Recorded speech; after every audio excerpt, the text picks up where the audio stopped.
آية دروستە ناوی خوایان ئاەتیان ذکر لە ناوی وەرەقەیە بنووسرێت لە قاخەزە و پاشان بڵاو بکرێتەوە بۆ مسلمان بۆی فێر ئەو ذکرانە بن یان فێر ئەو دوعایانە بن. ئایا ئەمە دروستە؟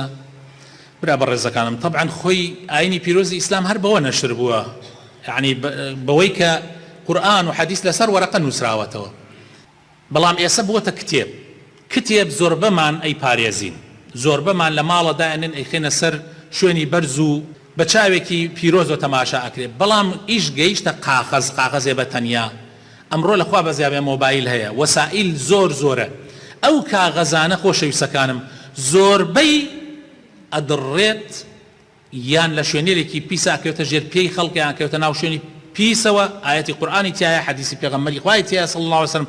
من نەزانم ئەو کەسانی کە ئەو ئیشاناکەن بۆ خێر ئەیکەن، نیەتیان خێرە، بەس بڕواتان هەبێت چەندی خێریان دەسەکەوێ ئەوە نەشە گوناحبارە بن بەهۆی ئەو وەرەقانە ئەکەوێتە زۆر جار ئەکەوێتە شوێنێک بەڕاستی یعنی احترام ناگیرێ. حتا جوزعامە ئێستا جوزعامەیەکی بچووک ئەدەیتە دەستی مناڵێکەوە، ئەگەر زوو مامۆساکە لی وەرنەگرێت و بیخاتە شوێنێک و ئەیباتەوە بۆ ماڵ لە ڕێگە عینەوە کتێب مەدرسە سەیرێکە. من مناڵم بینیە ئاوا بەرزی کردێتەوە، جوزعامەم بەدەستیەوە بینیە ئاوا هەری داڵاتە ئاسمانە و ئاوا یاری پێکردە حتا ماڵ کەوتۆتە عەرز هەڵی گردێتەوە یاری پێکردە حتا ماڵ. مناڵ نازانێت جوزعامە چییە.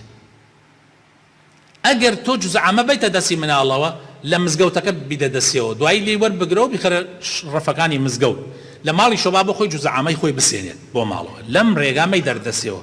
مناڵ نازانێت. ئێمە جاران مناڵ بووین لە مەکتەبە جانتاکە یاریمان پێ کرد، جاری وا بوو شەقشەقانمان بە جانتاکە ئەکرد. من خۆم الحەمدوللا نەم کردەوە، بەس بینیوە تەلەبە کردوێتی.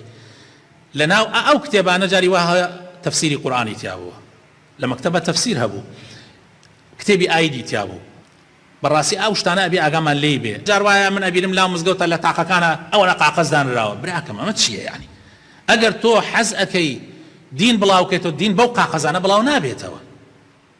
لە مۆبایل ئەتوانی بۆکو بەرنامەیەکی مۆبایل بۆی بینێری، یا ئەتوانی وەکو نامیرکەیەک و کتێبێک بیدەی بەدەست پیاوی گەورەوە کە قەدری بگرێ.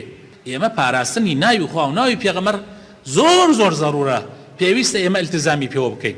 جا من ڕجا ئەکەم لەو کەسانەی کە لە وەرەقەیان شت ئەنووسن نەیکەن ئیتر، وەکو نەسیحەتێک بۆ هەموو ئەو کەسانەی کە ئەمڕۆ ئەو کارە ئەکەن غەڵەتەکەن، بەڕاستی ئەبێ ئاگایان لە خۆیان بێ.